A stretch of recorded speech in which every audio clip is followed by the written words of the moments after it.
আসসালামু আলাইকুম প্রিয় শিক্ষার্থীরা, কেমন আছো সবাই? আশা করছি সবাই ভালো আছো। তোমাদের সাথে আজকে যে বিষয়টা নিয়ে ভাইয়া কথা বলবো সেটা হচ্ছে রাজশাহী বিশ্ববিদ্যালয়ের এই ইউনিটের সাবজেক্ট সিলেকশনের যে রেজাল্টটা ওইটা পাবলিশড হওয়ার পর তোমাদের মনে এখন অনেক চিন্তা ভাবনা যে ভাইয়া রেজাল্টও চলে এসেছে বা আমাদের সাবজেক্ট পেয়ে গেছে, এখন আমাদের কি করণীয় হবে বা ভর্তি সংক্রান্ত যদি একটা ভিডিও দিতেন A to Z, তাহলে মোটামুটি ক্লিয়ার ধারণা পেয়ে যেতাম এই মুহূর্তে আমাদের কি করা উচিত। তাই তোমাদের আসলে এই মুহূর্তে কি করা উচিত বা ভর্তি প্রক্রিয়াটা আসলে কিভাবে হয় বা কিভাবে তোমাদের ভর্তি হতে হবে সব বিষয় নিয়ে মোটামুটি এই ভিডিওতে আলোচনা করব বিস্তারিতভাবে। তাই অবশ্যই প্রথম থেকে শেষ পর্যন্ত দেখলে মোটামুটি তোমরা ক্লিয়ার একটা ধারণা পেয়ে যাবে, এবং যাদের সাবজেক্ট আসেনি তাদেরকে নিয়েও কথা বলার চেষ্টা করবো। অবশ্যই তোমরা ভিডিওটি দেখবা, তাহলে মোটামুটি ক্লিয়ার ধারণা পেয়ে যাবা। যাই হোক, প্রথমে একটা কথা বলে নেই, আমি বাসায় আছি ঈদের বন্ধতে, তাই তোমাদের পিডিএফ নিয়ে আসলে ফেস টু ফেস কথা বলা হচ্ছে না। তাই কিন্তু আসলে ক্ষমা প্রার্থী আমি, তোমরা ক্ষমা সুন্দর দৃষ্টিতে দেখবা। তারপরেও কিন্তু অনেক চেষ্টা করব যাতে তোমাদেরকে ভালোভাবে বিষয়টা আসলে অবগত করতে পারি বা বোঝাতে পারি। যাই হোক, দেখো প্রথমেতে এখানে কিন্তু মোটামুটি কয়েকটা আসলে নোটিশ পাবলিশড হয়েছে। দেখো তোমরা, একটা নোটিশ হচ্ছে প্রথমে 1 তারিখে পাবলিশড হয়েছে, সেটা হচ্ছে ফার্স্ট সাবজেক্ট সিলেকশন নোটিশ। এটা কিন্তু মোটামুটি যাদের প্রথম সাবজেক্ট চলে এসেছে তাদের জন্য এখানে কিন্তু নোটিশটা পাবলিশ হওয়ার পর এখানে সব দিক নির্দেশনা উল্লেখ করা আছে, তোমাদেরকে ওইটা নিয়ে কথা বলবো। দেখো এটা আর কি। পরবর্তীতে দেখো, পরবর্তী হচ্ছে ফার্স্ট সাবজেক্ট সিলেকশন নোটিশ, অর্থাৎ যাদের প্রথমে সাবজেক্ট চলে এসেছে, যারা সিলেকশন হয়েছে তোমাদের জন্য এই নোটিশটা। অর্থাৎ যাদের ওয়েটিং নেই বা ওয়েটিং অন্যান্য সাবজেক্টে আছে কিন্তু এখন আপাতত যে কোনো একটা সাবজেক্ট চলে এসেছে, ভর্তি হওয়ার সুযোগ পেয়েছো তোমরা। অবশ্যই তোমরা ভর্তি হতে হবে এখানে, না হলে কিন্তু তোমাদের ভর্তি বাতিলের একটা সম্ভাবনা আছে, এটাও কিন্তু নোটিশে উল্লেখ করা আছে। তাই অবশ্যই প্রথম থেকে দেখলে তুমি নোটিশ সম্পর্কে সম্পূর্ণ কিন্তু একটা ধারণা পেতে পারো। যাই হোক, পরবর্তীতে দেখো, অনেকে বলো যে ভাইয়া ওয়েটিংটা আসলে আমরা দেখতে পাচ্ছি না বা ওয়েটিংটা দেখবো কিভাবে। এই যে তোমাদেরকে দেখাই দিচ্ছি, এই যে দুইটা ওয়েটিং পাবলিশড হয়েছে এই ইউনিট, অর্থাৎ first waiting list group one মানে হচ্ছে শিফট 1 22টা ডিপার্টমেন্টের, এবং গ্রুপ 2 মানে হচ্ছে শিফট 2। সো তোমরা এগুলাতে ঢুকে তোমাদের ওয়েটিংটা দেখতে পারবা যদি তোমাদের সাবজেক্ট না আসে। আর যাদের সাবজেক্ট আসছে তোমরাও দেখতে পারবা যে অন্য সাবজেক্ট গুলোতে ওয়েটিং কত পর্যন্ত রয়েছে বা কোন সাবজেক্ট আসতে পারে পরবর্তীতে। যাদের সাবজেক্ট আসেনি তোমাদের বুদ্ধিমানের কাজ হবে যে এখন একটু অপেক্ষা করতে হবে তোমাদের শেষ পর্যন্ত, তাহলে অবশ্যই সাবজেক্ট পাওয়া মোটামুটি, ভাইয়া প্রত্যেকটা ভিডিওতে বললাম যে 1500 পর্যন্ত যেতে পারে, একটা প্রবল সম্ভাবনা আছে, এর অধিকও যেতে পারে। তোমরা একটু ওয়েট করো, আর অবশ্যই প্রথম মাইগ্রেশনটা ওয়েট করবেই, কেননা প্রথম মাইগ্রেশনে 200-300 সিট খালি হয়ে যাওয়ার পর একটা প্রবল সম্ভাবনা তৈরি হবে তোমাদের ওয়েটিং থেকে টানার। সো প্রথম মাইগ্রেশনটা অন্তত ওয়েট করো, তারপর একটা ক্লিয়ার ধারণা তোমরা নিজেরাই পেয়ে যাবা। যাই হোক, আমরা প্রথমে প্রবেশ করি যে আসলে এটাতে প্রবেশ করবে, যে দেখো নোটিশটা দেখবো প্রথমে যাদের সাবজেক্ট আসছে তাদের এখন করণীয় কি। তাই আমরা নোটিশটাতে ঢুকলাম। দেখো, রাজশাহী বিশ্ববিদ্যালয় আসলে এই নোটিশটা পাবলিশ করেছে, যে দেখো রাজশাহী বিশ্ববিদ্যালয় প্রথম বর্ষের স্নাতক ভর্তি পরীক্ষা 2024-25-এর নোটিশ, এটা যাদের সাবজেক্ট আসছে তাদের জন্য। দেখো, এই যে নোটিশটা একটু পড়ি তাহলে অবশ্যই ক্লিয়ার ধারণা পেয়ে যাবা। বিষয়ভিত্তিক চূড়ান্ত ফল ও ভর্তি সংক্রান্ত নোটিশ এটা। এই ইউনিট অর্থাৎ কলা, আইন, সমাজবিজ্ঞান ও চারুকলা ও শিক্ষা গবেষণা ইনস্টিটিউট এর 24-25 শিক্ষাবর্ষে স্নাতক ভর্তি পরীক্ষা উত্তীর্ণ প্রার্থীদেরকে বিশ্ব পছন্দক্রম ও মেধা স্কোরের ভিত্তিতে তাদের রোল নম্বরের পাশে উল্লিখিত বিভাগে ভর্তির জন্য চূড়ান্তভাবে মনোনয়ন করা হয়েছে। ওই যে দেখো, তোমাদের কিন্তু রোল নম্বরের পাশে কিন্তু যারা সাবজেক্ট পেয়েছো তাদের কিন্তু সাবজেক্টটা দেখাচ্ছে যে কোন সাবজেক্টটা পেয়েছো, বা তোমাদের ওয়েটিংটাও কিন্তু রোল নম্বরের পাশে দেখাচ্ছে, এই বিষয়টা এখানে অবগত করা হয়েছে। যাই হোক, পরবর্তীতে দেখো তোমরা আগামী, এই যে দেখো একটু জুম করে দেই তোমাদের জন্য সুবিধা হবে, একটু জুম করে দেই তোমাদের জন্য সুবিধা হবে। এই যে আগামী 16 থেকে 18 তারিখের মধ্যে তোমাদের অবশ্যই ভর্তি হতেই হবে যাদের সাবজেক্ট আসছে। তোমরা যদি ভর্তি না হও কিন্তু পরবর্তীতে তোমাদের ভর্তি বাতিল হয়ে যাবে, এটা পরবর্তীতে লিখেছে, দেখিয়ে দেয় ভাইয়া। এই যে দেখাই তোমাদেরকে, 16 তারিখ ভর্তি হতে হবে অবশ্যই, বা 16 তারিখ না পারলে 17 তারিখ, বা তাও না পারলে 18 তারিখ। এই 3 দিন, 16, 17, 18, এই 3 দিন 9টা থেকে বিকাল 4টা পর্যন্ত, যেখানে উল্লেখ করা আছে 9টা থেকে 4টা পর্যন্ত তোমরা অবশ্যই অফিস খোলা থাকবে। তোমরা অবশ্যই এখানে এসে ভর্তি হতে হবে যাদের সাবজেক্ট এসেছে, বারবার ক্লিয়ার করে বলছি যাদের সাবজেক্ট এসেছে। যাই হোক, পরবর্তীতে পড়ি তাহলে ক্লিয়ার হয়ে যাবা। মধ্যে, অর্থাৎ এই তারিখের মধ্যে নির্বাচিত প্রার্থীদের এই ইউনিটের চিফ কোঅর্ডিনেটরের অফিসে, অর্থাৎ কলা অনুষদের যে ডিনস কমপ্লেক্স রয়েছে ওখানে এসে তুমি ভর্তি হতে হবে। ডিনস কমপ্লেক্সটা অবস্থিত হচ্ছে শহীদুল্লাহ এবং মমতাজ উদ্দিন ভবনের মোটামুটি মাঝে। ওখানে আসার পর তোমরা যে কাউকে জিজ্ঞেস করলে মোটামুটি সবাই বলে দিবে।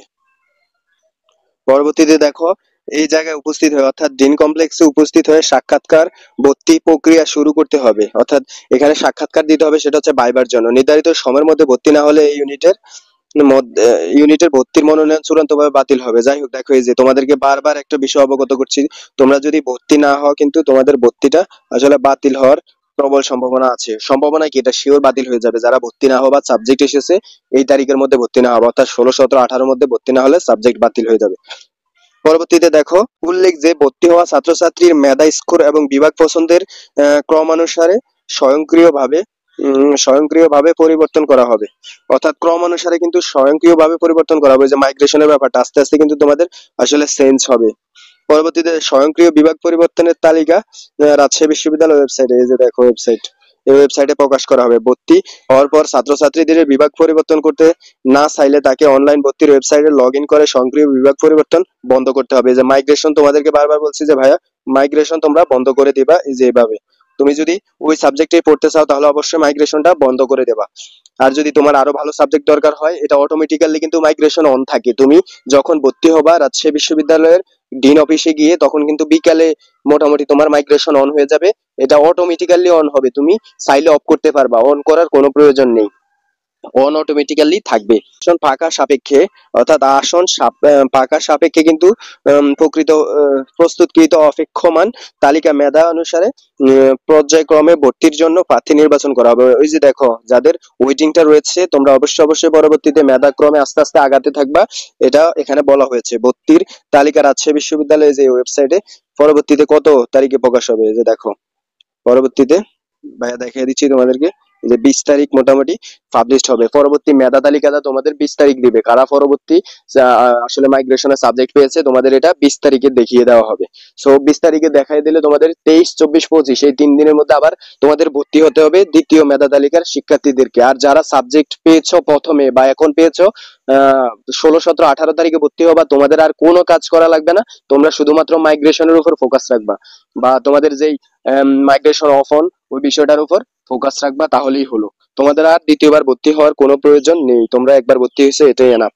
যাই হোক, পরবর্তীতে দেখানো হয়েছে যে দেখো স্টেপ গুলো লেখা আছে অনলাইনে, অর্থাৎ 16 তারিখ সকাল 9টা থেকে ভর্তি ফর্ম পূরণ করতে হবে।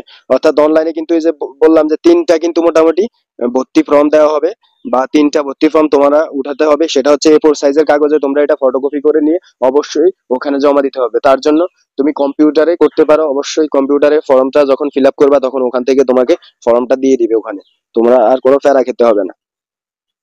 এখানে যে তোমার বিভাগের নাম, এরপর হচ্ছে রোল নম্বর, পরীক্ষার্থীর নাম অর্থাৎ তোমার নিজের নাম এবং সিগনেচার দিতে হবে, নানান কিন্তু ক্রাইটেরিয়া ফিল আপ করতে হবে। দেখো এগুলো তোমরা ক্লিয়ারলি পড়ে নিও, সমস্যা হলে অবশ্যই কমেন্ট বক্সে জানাবা, ভাইয়া আছি। ওয়েব পেজে প্রদত্ত ভর্তি বাবদ প্রয়োজনীয় টাকা জমা দিতে হবে। অর্থাৎ তোমাদের টাকা ধরা হবে, অর্থাৎ 6,500 থেকে 7,000 টাকা লাগতে পারে ভর্তির সময়, ওইটা এখন ম্যানেজ করে রাখো। এটা নিয়ে মোটামুটি তোমরা ভর্তি হতে যাবা। ভর্তি ফি জমা দেওয়ার বিস্তারিত পদ্ধতি এখানে ওয়েবসাইটে প্রকাশ করা হবে মোটামুটি। সো এটা কিন্তু তোমাদেরকে পরবর্তীতে জানিয়ে দেওয়া হবে ভর্তির আগ সময়ে। তোমরা এটা নিয়ে কোনো টেনশন করো না, অবশ্যই তোমাদেরকে আপডেট দিয়ে দিব যখন জানিয়ে দিবে। অবশ্যই চ্যানেলটি সাবস্ক্রাইব করে রাখলে মোটামুটি আপডেট পাবা সবার আগে। পরবর্তী 3 নম্বর স্টেপ দেখো, সাক্ষাৎকার এবং সনদপত্র সন্তোষজনক হলে স্বাক্ষরিত ভর্তি ফরমের 2 কপি, ভর্তি পরীক্ষার প্রবেশপত্র, অর্থাৎ কি কি লাগবে যে তোমাদের এখানে উল্লেখ করা দেওয়া হয়েছে, তোমরা অবশ্যই এগুলা দেখে নেবা। এগুলা নিয়ে আলাদা বিস্তারিত আর আলোচনা করব না। যাই হোক, পরবর্তী আসলে ইয়াটা দেখি আমরা স্টেপটা। ভর্তি পরীক্ষার শুরুতে নির্বাচিত প্রার্থীদের সাক্ষাৎকার গ্রহণ করা হবে। যে দেখো ভাইবার যে বিষয়টা রয়েছে, এখানে সাক্ষাৎকার গ্রহণ করা হবে। সাক্ষাৎকারের সময় প্রার্থীকে নিম্নলিখিত কাগজপত্র, অর্থাৎ ভাইবাতে তোমার কোন কোন বিষয়গুলো আসলে অবশ্যই রাখতে হবে সেই বিষয়টা এখানে দেখানো হয়েছে। তোমরা অবশ্যই দেখে নেবা, ভাইয়া পড়ে দিচ্ছে একবার। ভর্তি পরীক্ষার কক্ষে পরিদর্শক কর্তৃক স্বাক্ষরিত প্রবেশপত্র, ওই যে তোমাদের যখন পরীক্ষা দিয়েছো 2টা প্রবেশপত্র ছিল, একটা তোমাদের কাছে আর একটা কিন্তু টিচাররা নিয়ে গেছে। তোমাদের কাছে যেটা ছিল স্বাক্ষরিত ওইটা নিয়ে যাবো অবশ্যই। পরবর্তীতে দেখো সাবজেক্ট চয়েস ফর্মের প্রিন্ট কপি, অর্থাৎ সাবজেক্ট চয়েস দিয়েছো যে তোমরা, ওইটার কিন্তু একটা কপি বা পিডিএফ আছে, ওইটা তোমরা অবশ্যই ডাউনলোড করে নেবা। তোমাদের প্রোফাইলে ঢুকে ডাউনলোডে ক্লিক করে বা কম্পিউটারের দোকানে গেলে তোমাদের করে দেবে। 3 নম্বরে দেখো এসএসসি অর্থাৎ মেট্রিক বা সমমান পাশের মূল সনদপত্র। পরবর্তী দেখো এসএসসি ও সমমান এসএসসি সমান পরীক্ষার মূল মার্কশিট নিয়ে যাবা বা নাম্বার পত্র নিয়ে যাবা। এসএসসির মূল রেজিস্ট্রেশন কার্ড, এসএসসির যে মূল রেজিস্ট্রেশন কার্ড আছে ওইটা অবশ্যই নিয়ে যাবা সাথে করে, নয় কিন্তু বিপদে পড়বা। সো এগুলো অবশ্যই অবশ্যই জমা দিতে হবে, মনে করে নিয়ে যাবা। প্রকাশিত ফলাফলে কোনো ত্রুটি পরিলক্ষিত হলে তা সংশোধন বাতিল করার ক্ষমতা কর্তৃপক্ষ সংরক্ষিত। অর্থাৎ যাই হোক, এটা কিন্তু তাদের লেখা বা তাদের একটা মানে পাওয়ার আছে যে এখানে কোনো ভুল ভ্রান্তি হলে অবশ্যই তারা পরবর্তীতে এটা আপডেট দিয়ে দিবে। অবশ্যই অবশ্যই ভাইয়াদের সাথে থাকবা, কোনো সমস্যা হলে সবার আগে কিন্তু আপডেট দিয়ে দেই। চ্যানেলটি সাবস্ক্রাইব করে সবসময় পাশে থাকার চেষ্টা করবা। সবার আগে কিন্তু ভাইয়ারাই এই চ্যানেলে আপলোড দিয়ে দেই যে ভিডিও, তোমাদের কি সমস্যা বা তোমাদের আসলে কোন বিষয় জানা অবশ্যই জরুরি। আর যাদের সাবজেক্ট আসে না তাদের নিয়ে দুই একটা কথা বলি। আর যাদের সাবজেক্ট আসেনি তাদেরকে নিয়ে বলি, আসলে যাদের 1500 বা 1600-র মধ্যে আছে তোমরা অবশ্যই সাবজেক্ট পেয়ে যাবে নর্মালি, ইনশাল্লাহ ভাই, আশা করা যায়। এটা কিন্তু গত বছরের সারণী। তোমরা নিজেদের ওয়েটিং, যেমন উর্দু ডিপার্টমেন্ট ওয়েটিং 500-600 বা 400 দেখে তোমরা হতাশ হও। এটার হতাশার কোনো জায়গা নেই ভাই। এখানে তোমরা নর্মালি যদি হিসাব করি তোমরা নর্মালি সাবজেক্ট পেয়ে যাবে, এখানে কোনো ধরনের প্যারা খাইও না। আর যেই সাবজেক্ট গুলো ওয়েটিং, যেমন পলিটিক্যাল সায়েন্সে যদি 300-400 ওয়েটিং থাকে তাহলে ওইটা আসার সম্ভাবনা কম। অর্থাৎ ভালো সাবজেক্ট গুলো ওয়েটিং একটু বেশি দেখালে আসবে না। আর উর্দু সাবজেক্ট গুলো বলো বা ফিলোসফি বলো, ওগুলাতে তোমাদের আলাদা কোটা থাকলে অবশ্যই সবার আগে সাবজেক্ট চলে আসবে। একটু ওয়েটিং ওয়েটিং থাকবে, ওয়েট করতে হবে। প্রথম মাইগ্রেশনটা পর্যন্ত একটু ওয়েট করলে তোমরা সাবজেক্ট পেয়ে যাবা। আর এখানে যারা সাবজেক্ট পেয়েছো অর্থাৎ 700 750 বা 54, আর একটা শিফটে গিয়েছে মনে হয় 710-20 ধরে 720 পর্যন্ত গিয়েছে। তোমাদের কিন্তু 90% শিক্ষার্থীর আসলে এটা চেঞ্জ হবে, সাবজেক্টটা চেঞ্জ হবে, ভালো সাবজেক্ট আসবে। অবশ্যই ওয়েট করলে তোমরা ভালো ভালো সাবজেক্ট গুলো পাবা। অবশ্যই চিন্তার কোনো দরকার নেই। এবং এরপরে যদি তোমাদের কোনো কোশ্চেন থাকে তাহলে অবশ্যই অবশ্যই ভাইয়ের কমেন্টে জানাবা। অবশ্যই তোমাদের সাথে আছি। সবাইকে ধন্যবাদ। আসসালামু আলাইকুম।